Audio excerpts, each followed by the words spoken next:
Xuanjin. Meni g'ashimga tegish uchun ularni ataylab shu yerga chaqirdingmi? To'g'risini ayt. Qo'ysang-chi. Bu karaoke klubi Lu oilasiga tegishli. Janob Lu shu yerda dam olayotgani mantiqqa to'g'ri kelmaydimi? Aksincha, sening bu yerda paydo bo'lishing uncha o'rinli emas-o.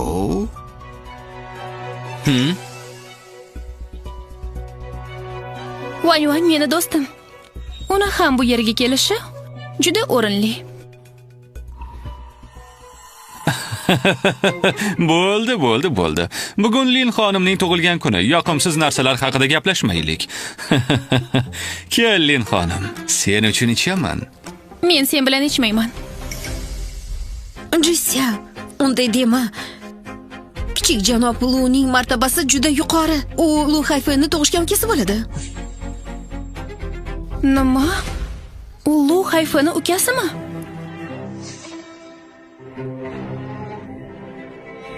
Kichik janob Lu mehmonxonada bo'lgan voqeadan allaqachon xabardor.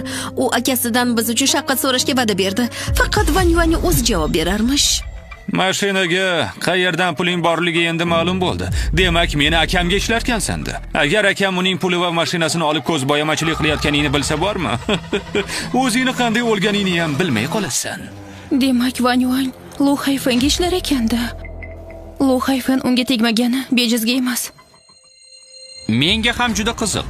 Agarda akang men bilan bunday ohangda gaplashayotganingni bilsa, sen qanday o'larkinsan? Nima deding?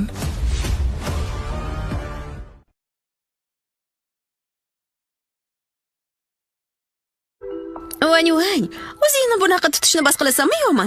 Qilayotgan ishlaringdan men uyalib ketyapman. Nima?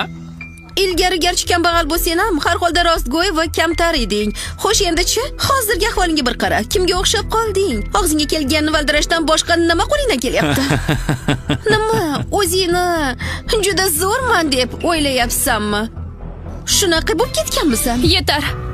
Vanyuan meni do'stim. Unga bunaqa tuhmat qilmanglar. Mayli. Kelishgandik-ku. Bu masalani yopdik deb-a? Nega yana boshladinglar? Lin xonim, bugun tug'ilgan kuningiz. Uzr, bilib bilmay kayfiyatingizni buzib qo'ydim. Keling Lin xonim, uzr so'rash ma'nosida siz uchun ichaman. To'xta. Jessiya. Ha? Ichma. Xo'p.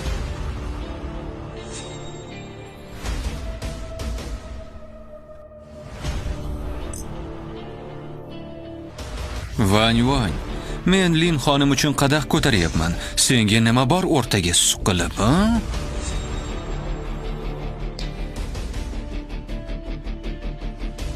Luye, yoningdagi satanglaringga nima qilsang qil menga baribir.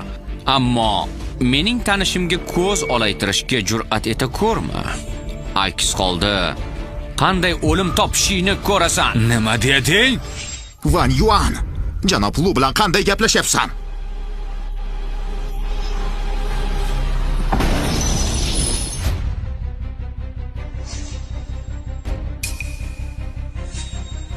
Ahmoq!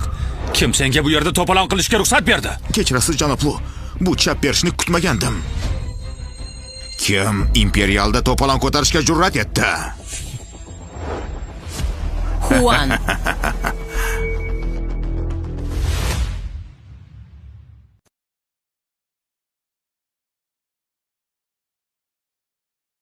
Kim imperialda to'polon ko'tarishga jur'at etdi?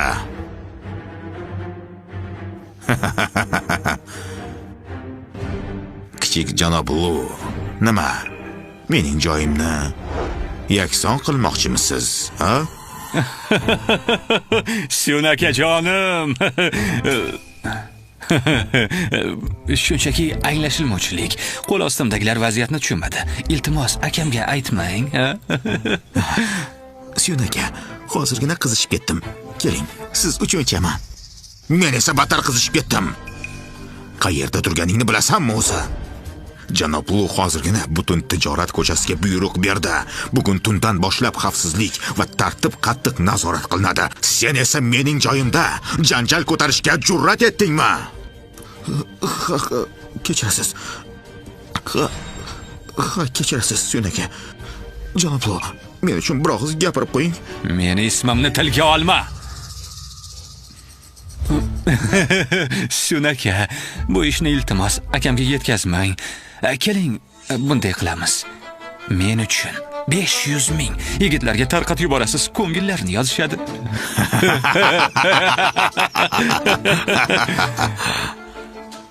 $500 ming.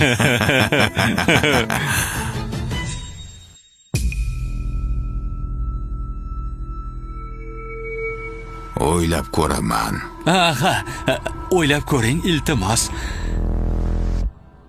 Yaxshi boring. Sunaka.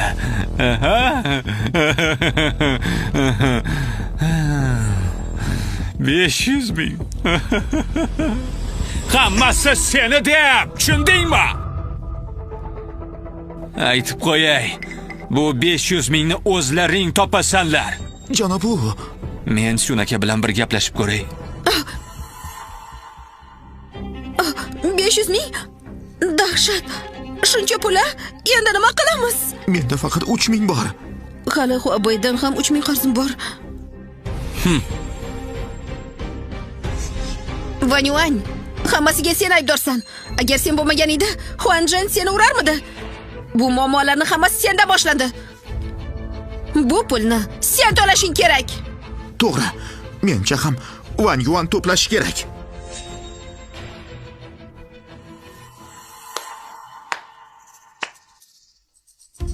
Ha, nima bo'ldi? Hammangiz obro'li odamlar edingiz-ku. Nahotki 500 mingni yig'a olmasangiz? Hop, mayli. Men tashqariga chiqib qo'ng'iroq qilib kelaman. Hey! Latta chaynar, shunaqa ham qo'rqoq bo'ladimi? Qanaqasiga shunchaki qochib ketishi mumkin?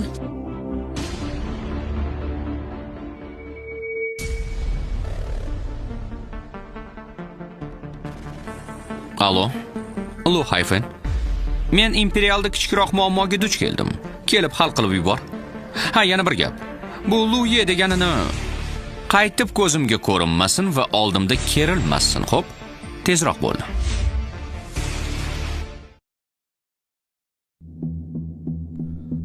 Ha. Tushundim. Ukamga biror nima bo'ldimi? Bir farosatsiz boyvachcha kichik janob Vanni xafa qilib qo'ydi. Kichik janob Van uni boshqa ko'rishni istamasligini aytdi. Darhol kompaniyasi bankrot qilinsin. Qandaydir muammo bormi? Bu boyvachcha mening tug'ishgan ukam. Shunday-de. Shunday ahmoqni o'stirgan ekansizlar. Demak, Lu oilasining ham aybi bor. Ertaga Lu oilasi biznesini qabul qilib olish uchun odam yuboraman. Endi esa yo'qol. Xo'p bo'ladi. Karaoke. Jisya, endi nima qilamiz? Bilmadim. Vanyuan yo'lini topaman degandi-ku. Shunaqa safsataga ishondingmi? U bola allaqachon juftligini rostlab qoldi. Ja, unday dema. Nima bo'lganda ham biz maktabdan beri juda ham qalin do'stmiz. Aynan shuning uchun ham u qanaqa bolaligini sen bilan men juda yaxshi bilamiz. Lin xonim, ming bor uzr. Hozirgina anglashilmovchilik bo'ldi. Mana, sizga mevalar va ichimliklar keltirishdi. Janob Lu, hozir o'zlari shaxsan keladi. Bu Suyun akaga nima bo'ldi? Xuddi boshqa odamga aylanib qolgandek.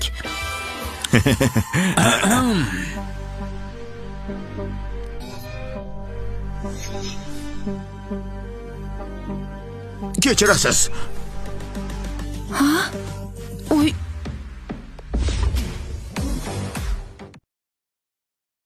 Hech qisi yo'q. Boravering. Boring.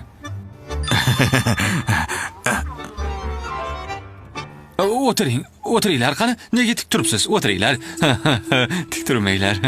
Janob Lu, bu aniq sizning ishingiz. Hozirgina o'sha barzangina faqat ichimlik olib keldi, balki shaxsan kechirim ham so'radi. Ha, endi men Lu oilasining ikkinchi o'g'liman. Tabiiyki menga hurmat ko'rsatish kerak. Janob Lu, qoya. Jisya. muammo hal bo'ldi. Vanyuan, yetar endi. Buni kichik janob Lu hal qilgani aniq-ku. Sen nimaga kerilyapsan? U hal qildimi? Balki Lu Hayfanga qo'ng'iroq qilarmiz. Kim hal qilganini bilish uchun. Nima dedingiz?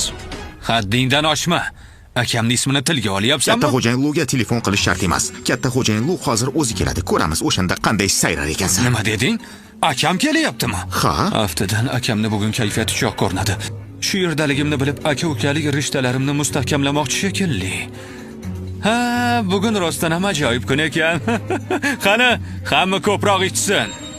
Katta xo'jayin Lu bilan birga ichish nasib qiladi deb o'ylamagandim.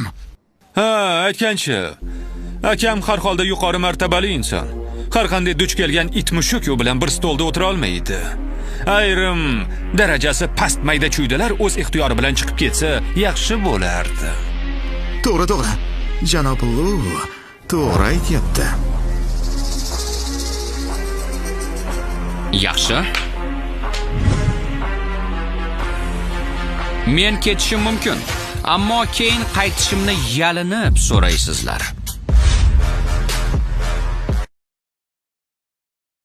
Vanyuan, seni tashlab ketganimdan keyin aqldan ozdingmi deyman. Har kun o'zingni qandaydir katta odam deb xayol qilasan. Vanyuan, men ham sen bilan ketaman. Keragi yo'q. Baribir men tezda qaytib kelaman.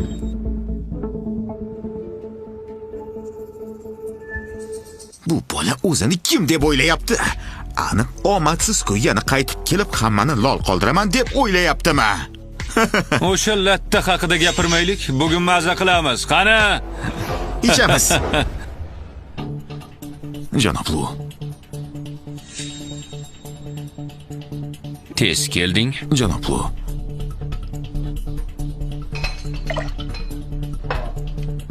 Janob Lu, men hurmat yuzasidan birinchi ichaman.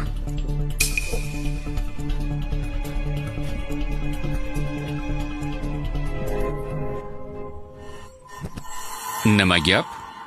Bu ukangni qutqarmoqchimisan? Yo'q, janob Lu. Bu mening samolyot chiptam. Afrikaga chipta. Bugun kechqurun uchib ketaman. Nima? Janob Lu, sizga yolvoraman. Umrimning qolgan qismini Afrikada tinch o'tkazishimga ijozat bering. O'tinib so'rayman. Yo'q, shoshma. O'zi nimalar bo'lyapti?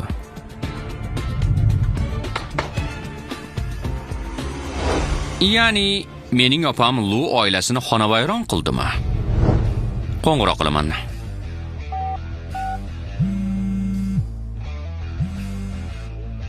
Alo opa, men faqat Lu'yeni jazolamoqchi edim. Bu ishning Lu oilasiga aloqasi yo'q. Juda ko'ngilchansan. Oilaviy biznesni qanday boshqarasan? Opa, bu hududdagi ishlarni meni boshqaruvimga beraman degandingiz. Shuning uchun bu haqda tashvishlanmang, xo'pmi? Lu Hayfenni o'zim himoya qilaman. Kichik janob Van. Hoy bola, shaxtingga gap yo'q. Mayli, aytganingdek bo'lsin.